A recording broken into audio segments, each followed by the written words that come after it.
Yeah, I really shouldn't. Alright, so anyway, there's this guy, Inventive Harvest. Yeah. Yeah, I think his invention is, bullshit, shaped in the form of a Twinkie. Anyway, this is, he just, I was saying, okay, nice enough guy, but, yeah, I can just see it coming. It's just all this word games. So he doesn't like the word rationality. And he says, technically, this is what it really means, which is charming. But it's some sort of bullshit like, you did the best you can. There, that's being rational.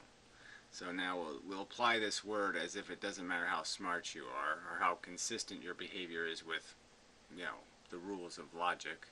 So yeah, go ahead, contradict yourself, and we'll call you rational. Yeah, I don't think so. Traditional usage of the word rational, and it's very different than the popular usage of the word rational. This it gets conflated with reason quite a bit, like with what Inmendham just said about, is there a rational way of deciding whether this guy's ethical or... Yeah, whatever. I always use 3 or 4 of the same class of words, so I mean there really shouldn't be a problem about what I'm saying.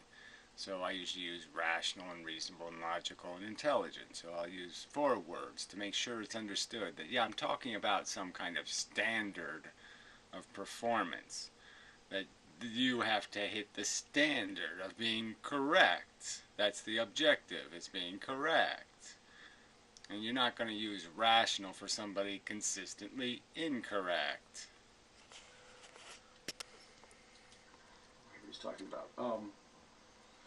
So what I'm talking about, it's nobody's fault that this is conflated. This is very conflated to a ridiculous point. So in the dictionary, if you look up rational, it'll say reasonable, just like people are using it. It's like, there must be a rational explanation. But if you look in the back of... Yeah, whatever. Wouldn't we all like to just redefine a lot of words? I would like to take a lot of words out of the vocabulary because, yeah, they're useless piles of shit. But do you really think, you're going to take on a word like rational and you're going to screw with that one? Ugh, pathetic. Econ textbooks and philosophy textbooks, we're going to get a completely different definition that isn't even mentioned in the dictionary. So in one traditional glossary by Manku. Yeah, whatever. Traditional Manku. I'm supposed to get my vocabulary from there. Oh, okay. Gotcha. Says rationality is systematically and purposefully doing the best one can to achieve their objectives. Which is... Yeah, doing the best one can to achieve their... What does that even mean? The best one can. Do we really have a choice? We're going to do what we're going to goddamn do through programming, and it's going to end up being the best we can at that moment, whether we like it or not. And that verbiage just doesn't mean anything. What is the best I can? Is there any, I mean, I really don't have a choice. I mean, unless you believe in free will. I think completely different than reasonable. Yeah, whatever. So, let's do a little more of this. It is funny. It's self-interest. It doesn't have anything to do with reason. So I like this one. One from Andrew Schroeder's book. Rationality is the assumption that agents behave according to what they like, that is, their preferences, exhibit completeness, reflexivity, and transitivity. Yeah, whatever all that is, right? Is transitivity? What the fuck is that? These are real concepts, but I love the word agents again. I just love this word agents. Like this means something. Agent. Really, it's supposed to mean something. I mean, how far back do we go with this agency thing? Like I said, it just doesn't mean anything. Any impulse can be called agency. It's just plainly idiotic. It's a stupid word. So you use the word that shouldn't exist in your read the definition of a word. So that's really going nowhere, right? Yeah, that goes nowhere. Let's move along. I guess I'll talk about this more when we get to agents. Yeah, good. I don't even want to get to agents, though. The only point I'm trying to make here is, at this point, is that... Let me jump a little bit ahead. Come on. To themselves, Here we go. it could still be declared that this person has violated rationality or sensibility, has committed a crime against their own philosophy. This whole Kantian thing is based on this premise that all we want is selfish things. Like we both want the same potato, and now we're going to come up with some strategy to come up with a fair way of deciding who gets potato or how much potato we get. And that's not what people battle over. Anyway, so I skipped over the part where he made some comment about the single agent existing in a universe all by himself, and Hothloday saying he can do whatever he likes, and he clearly was implying that there's no ethical dilemma. And this guy's making some argument like that's not what he was implying. That's the clear implication. There's no ethical dilemma if I'm the only agent. And so, and I made my qualification that, well, if the only agent is crazy, there's still a dilemma. I mean, the interest of its body, the sentient part of its psychology, is still subject. See, isn't that the game, really? We're still subject to the conflict in our own brain. We're not one thing. I'm not just what my psychology, my conditioning says. I am also what my intelligence understands. And those two certainly are in conflict with each other often. Ethics are about. So I want to refute that claim. It's not really a big deal, but it seems that there's a lot of inequality in this country. That a very small percentage of people own a large percentage of the wealth, and people equate that to an ethical problem. They think there's something wrong with that. So I want to disagree that yeah, and that ethical problem certainly would be explained through all kinds of dynamics of how the money was earned, right? Whether it was earned would be the key point. But that's a separate point. What I'm saying is that there's a self-interest. Food is a immediate self-interest. It has nothing to do with ideology and all this other stuff. It's just basically a survival component. And so I'm saying that this discussion about self-interest is a little different than the discussion about what we are obligated to do because we live on a big giant planet full of other sentient beings. That's the subject of ethics. This stupid potato crap is a tiny portion of ethics. A potato can't be an ethical topic. So I mean, that's the annoying thing, right? Nowhere did I say anything about the potato not being an ethical situation. What I said was, this isn't reality for most ethical dilemmas. Most ethical dilemmas have nothing to do with some sort of simple self-interest. They have to do with complex, multi-person or entity or agent interests. Big conversation. Not only what we personally want, but what we ideologically understand to be good and bad. And certainly. So again, ideologically understand to be good and bad. So that's just to understand that for the next little bit of crap. Sensible people would also include the future in those calculations. As much as I hate human beings and have absolute contempt for them, I know that most human beings, if I offer them $50 to roll barrels of dioxin into the Great Lakes, they'll say, no, thank you, I really don't want that on my conscience. They'll realize that the crime... Right, so I probably shouldn't have said the on their conscience thing. So, and we should have just stuck with, they will realize. Yeah. Against the future is too great for their personal gain. And they'll... So they're saying, I don't want that on my conscience, because having that on my conscience would, keep me from sleeping at night. I wouldn't feel good about it. Right. So, see, they want to again turn into a subjective situation. Look, the concession that will be made that there's absolutely no possible way for your intelligence to communicate to your psychology, but to associate things with positive and negative feelings.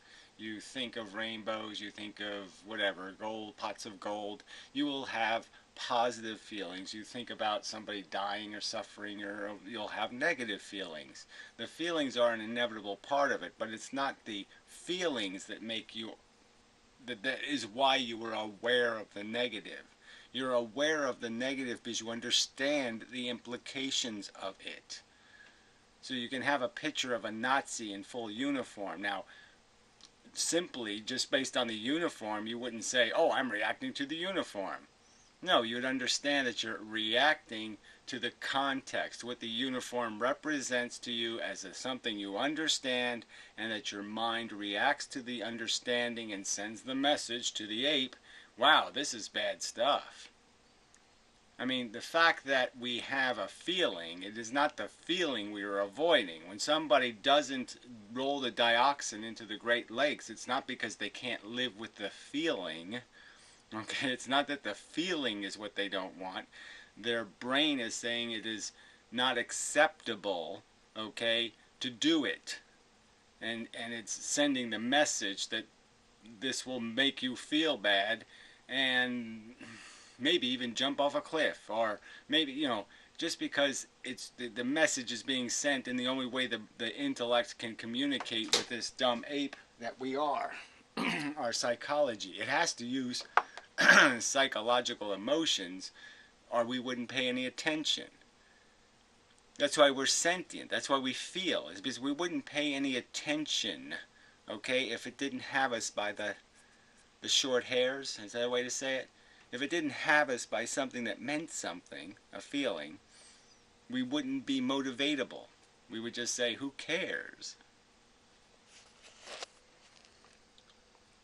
Myself.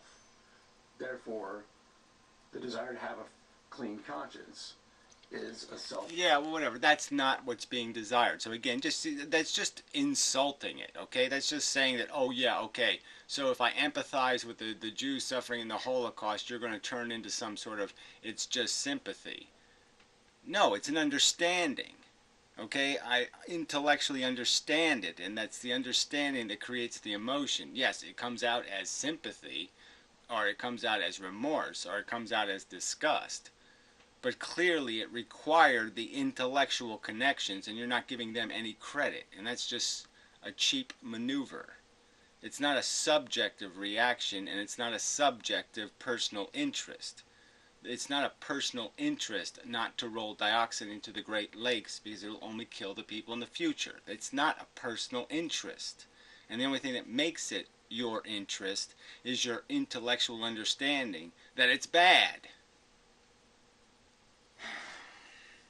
I mean, it's not that doing bad will make you feel bad is not the reason why you're not going to do it.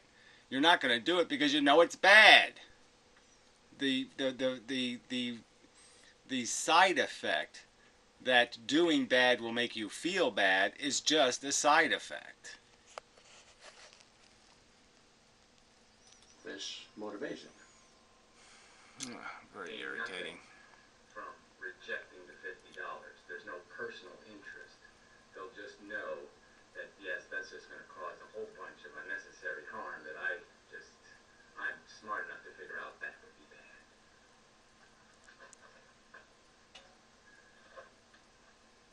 Along, given the presence of another Playing a lot of the video. Okay, so, I mean, one of my points here is Inventive said all this kind of stuff, and now highlight is just getting into the part of adding a second agent or being or whatever you want to call it into the model. He hasn't even brought up Kantian ethics yet, and so Inventive is kind of bashing the Kantian ethics before it's even really been brought up. Oh, whatever. I mean, don't you think I've seen these videos and seen a ton of them before this one? I mean, there's a context here, buddy. I mean, I've been talking to this asshole for a couple of years. You don't think I know what's coming? I could just read the title and I could tell what was coming. Fuck. there is and that is agent with agents, yeah, supposed agents. Well, again, this whole notion of agency is just, what the fuck? It's a meaningless piece of term. Okay, so terms have the meanings that we give them through agreement, through. Yeah, whatever. No, what they should have is correlation to something real in the world, some real relationship that really exists, or some real phenomenon. So if there's no such thing as spontaneous, then we probably shouldn't have a word called spontaneous. And since there's no rational, reasonable, confined, limited definition of something called an agent, nothing that I'm going to agree with. What agent means what? Retarded human's an agent, smart mouse isn't. Retarded human's an agent, smart gorilla isn't. What the fuck? It's a stupid word. Usage. Agency. Agents are sometimes people and sometimes just mathematical representations of people, but it's usually just a mathematical representation of people. Why would I bother with mathematical representations of people? And why would I have a discussion about the interest of a mathematical representation? Yeah, I just don't see any point in that. I mean, like I said, especially in this conversation, like I said, there's no way that when Hoffladay said agent, he was referring to a mathematical correlate to a statistical grouping. That wasn't what he was talking about. A utility function is an agent. It's just,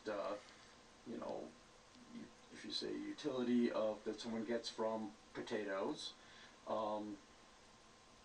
is equal to some function of the quantity of potatoes they have. That's an agent. It might not necessarily represent a real person. It's just a mathematical way of. I don't know what you call what the someone is an agent, or the statistical potato is an agent, or the number of potatoes is an agent. That didn't make a hell of a lot of sense. Sorry, I mean this just sounds like a bunch of fucking convoluted, silly, whatever, sophistry. Is that what they call it? It's just fucking word masturbation. Of simplifying things. One way to think about agents is the ghosts in the Pac-Man game. Now they're going to gain utility by eating Pac-Man, but they can't just eat Pac-Man directly. They have to go some direction in order to get there. So they can go left, right, up, or down, and depending on the location of Pac-Man and his velocity and direction, some choices will be better than others. So their utility from going right is dependent on where Pac-Man is. Now, the ghosts in the Pac-Man game are not people. This is an agent. They're just agents. Okay, whatever. So agent C is what? Being an agent? So being, again, so we're back to nothing. It's a stupid word to use in a conversation about what human beings are. Human beings are not agents. But people can also be agents because they act in their own self-interest as well, often. Not all the time, but quite often they do. So people can be agents, but. Well, whatever. I mean, that is just so irrelevant to a conversation, in my opinion, about ethics, because your self-interest is bullshit, okay? It really is. There's absolutely, I've said it, what exactly is the rational reason why my brain should think this body's welfare is worth more than any other human's welfare? What exactly should be obvious and apparent to me why this consciousness needs protection and all those other consciousness need somehow less protection? How could that be rationally or logically or intelligently defended as anything other than a stupid bigotry?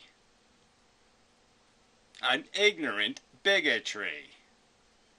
Being a dumb fucker. How can it be described as anything else? But usually we're referring to some mathematical representation of what a person might do. Well, again, so that's what you're saying. You're saying that this is how this word is usually used. Well, what I'm saying is no, I'm finding people using this word agency all over the place, like humans have some special quality called agency. So, and again, what does agency in the term agency have? How does that equate at all to your Pac-Man description of a agent that doesn't really have any agency? Models are ways of describing reality. So when I talk, reality doesn't come out my mouth. Just a description of reality comes out my mouth. Now that description might not be very good. It might not comport to reality very well at all. And it somehow doesn't matter because you're still going to be called rational even though it doesn't comport with reality because it's the best you can do. Like I said, that standard is just not reasonable. It might comport to some part of reality, or it might be universal truth. But it's not reality itself. Models are just simplifications we use to try and get at fun. Yes, words are a model. They're a description of properties and categories that these are things, these are qualities things have. Things have the quality of being in a category. If there was two of me, we would have two-ness, and now we could fit in the category two. Yes, I got that. Of the problems that we're trying to address. It's a model of reality is not reality itself. It operates under assumptions.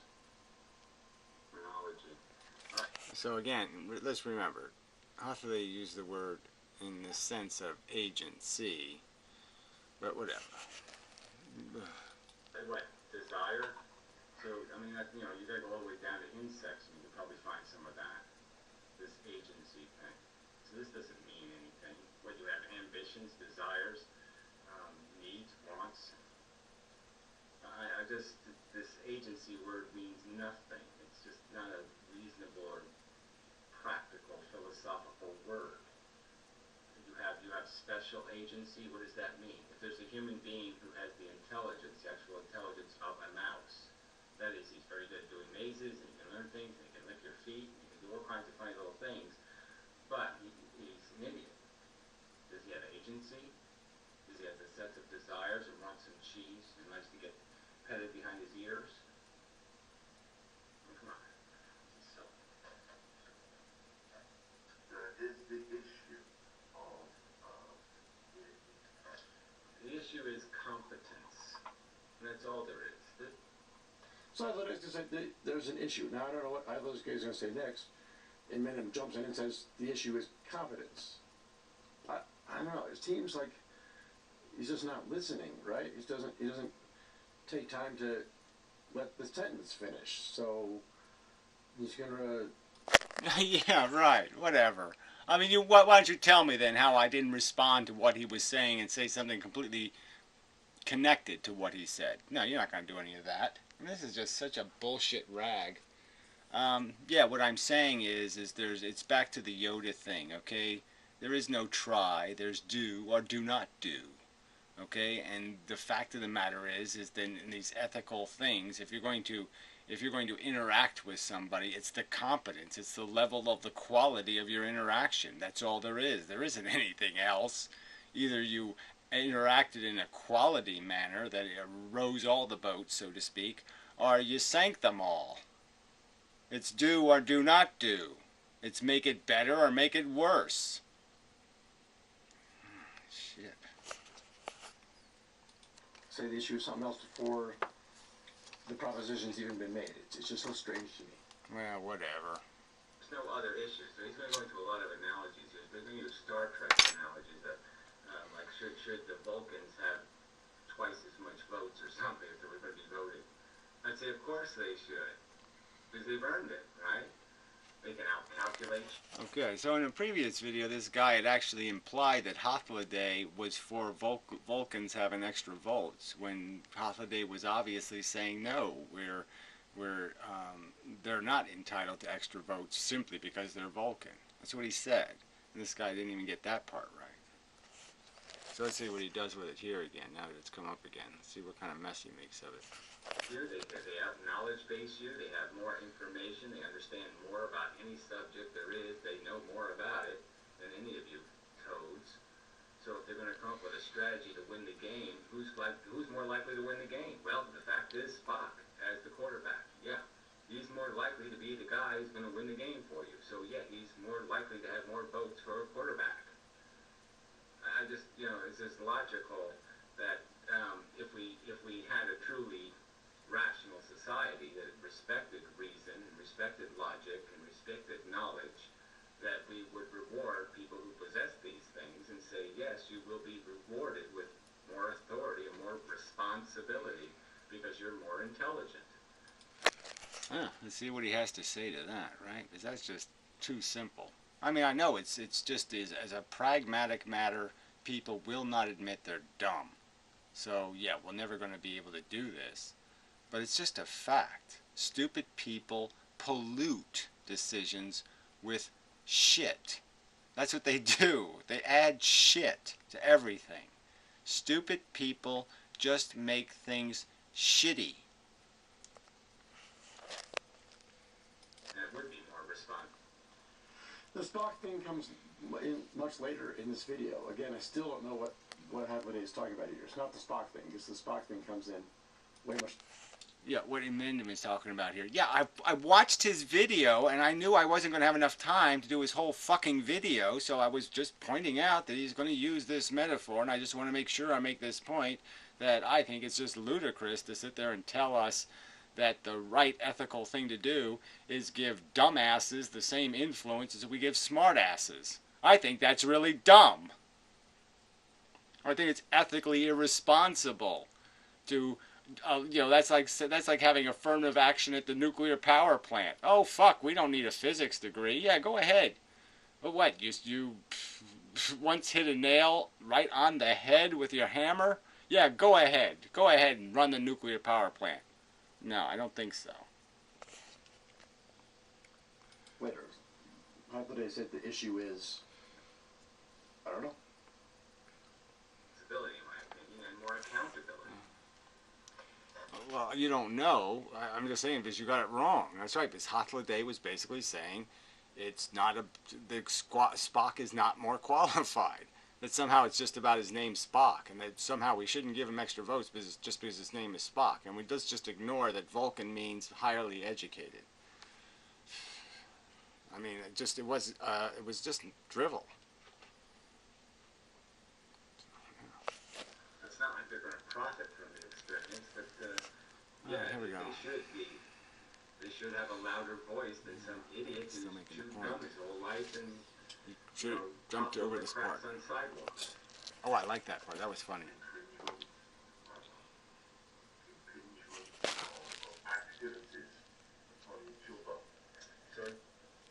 So the issue is infringing on other people's. That's the topic of the is-art-gop that we're discussing.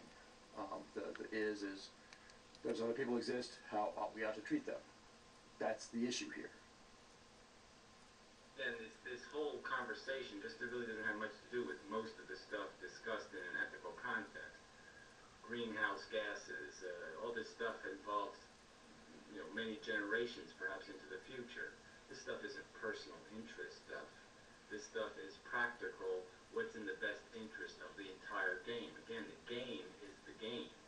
He wants to turn it into some sort of, what do the individuals do to play this game to their advantage? There is no playing to your advantage. All there is in the end is the game.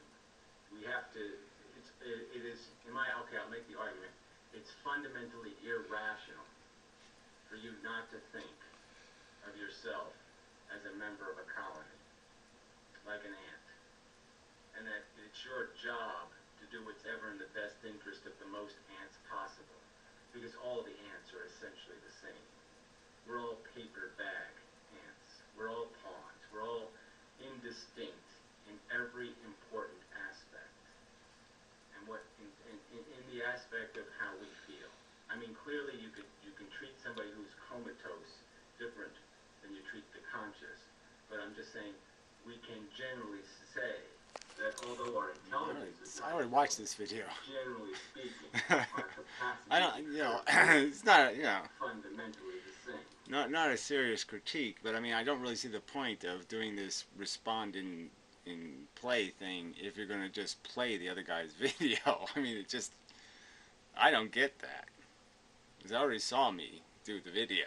I did the video. I was there.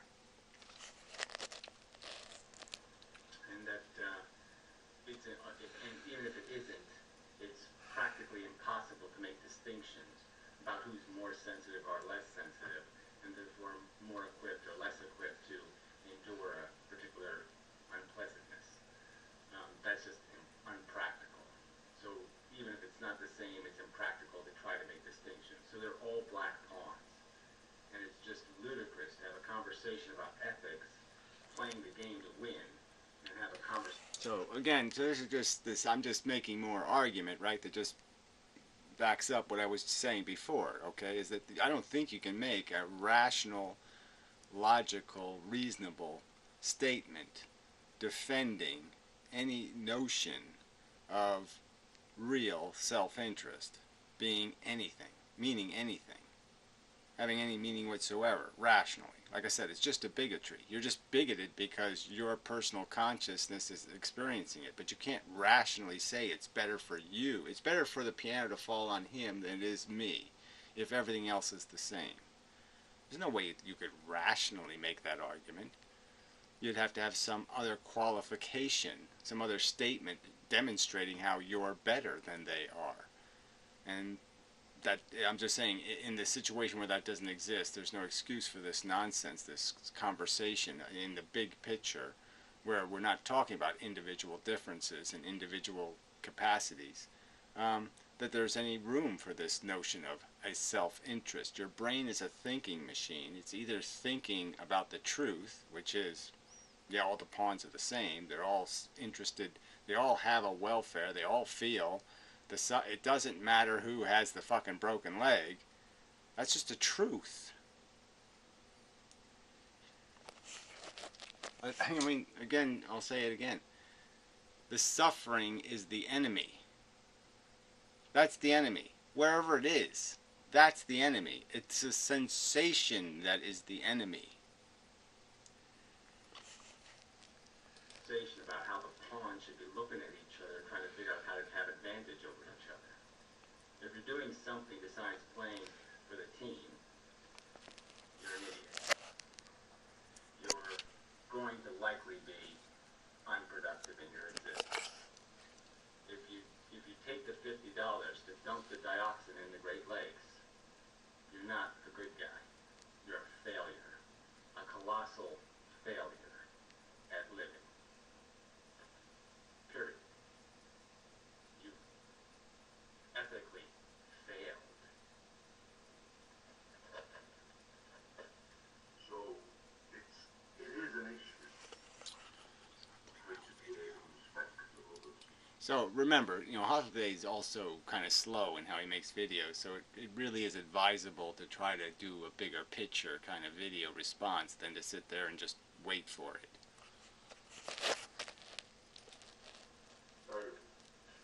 Well, again, it's hardly an issue in the sense of talking about manners. It's not really talking about ethics. So, did Anthony talk about manners? I mean, it just blows my mind. Yeah, he did. He talked about the interactions between people and their personal exchanges with each other. Okay? Like having hurt feelings or something, or some other interaction. So this is, in my opinion, especially in the circumstance we're existing in, where we're at peak oil and peak economics and peak greenhouse. Yeah, it seems kind of ludicrous to have a conversation like that. That's right. Yeah, I think it makes it insults the concept of ethics to worry about stub. It's like calling stub toe suffering. It's like that game played.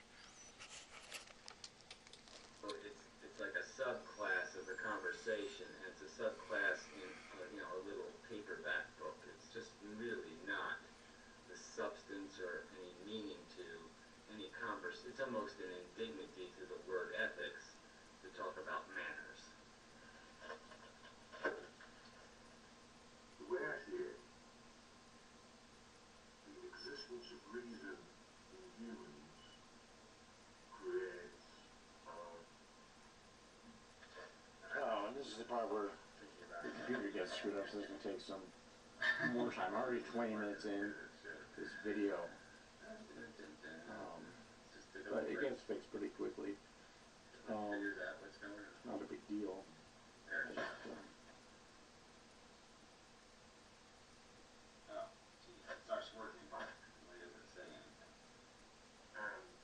so it's game theory.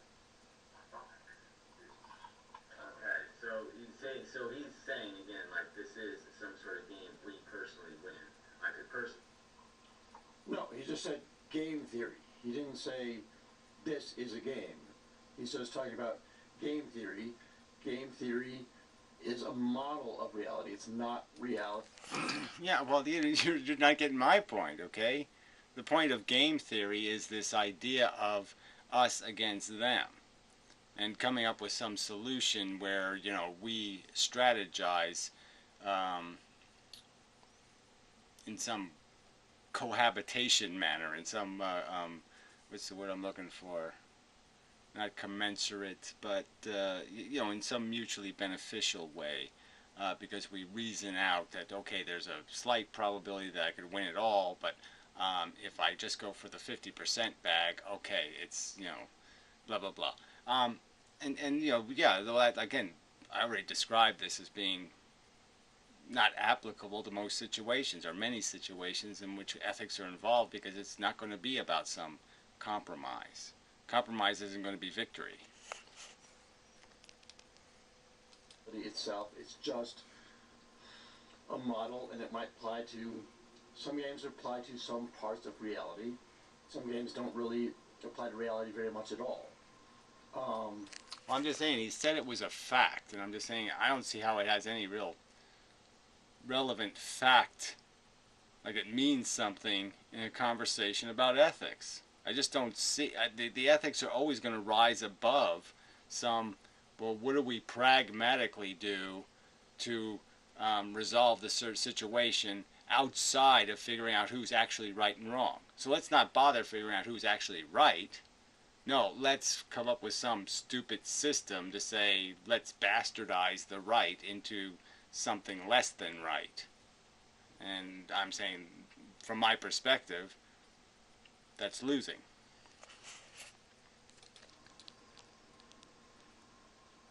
None of them are universal, as far as I know. It's just specific instances. We'll get into it. We win by conquering somebody. I could personally win by raping a woman. I could personally win by owning a slave. But this is somehow, we don't have to account. Raping women and owning slave, there's no game theory games I know of that are about either of those things. Exactly. So what are we bothering for? Aren't the big subjects in the world is somebody has the power and somebody doesn't have the power? Aren't these the real equations? So what good is this game theory crap when the power isn't proportional, when one side doesn't have the bomb underneath the other side's ass? What's the point of talking about ethics in situations where, it's just some sort of even power struggle? Because that's not the reality. And the reality of ethics is not using force or using power or using self-interest. The idea, in my opinion, of ethics is to sit there and figure out an intellectual, a sensible understanding of obligation and the reason why it should be satisfied. For the harm I caused the other sentient being. It's some sort of competition between me and the other sentient beings, which, in my opinion, doesn't recognize value at all. Doesn't account for the substance of value on Earth, which is not your own, and is just ludicrous.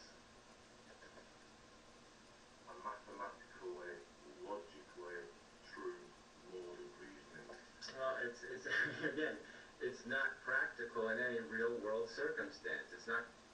He didn't say it was practical. He said it was mathematically valid. Well, again, what? So it's a discussion of impractical ethics.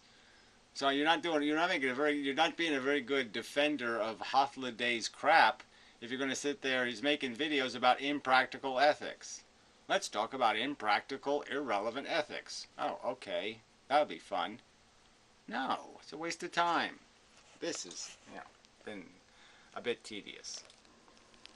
I mean, watching my own videos okay, but Going to do you any good on a lifeboat, okay, where you have 10 days of food and you have to, for two people and 20 days for one person, and the prospect of land is 15 days away.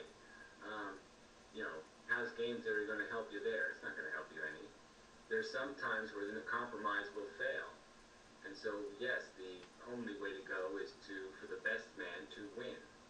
And if the best man knows he's the best man, he has to take decisive action and wipe out the less best man. He has to kill the compromise that will destroy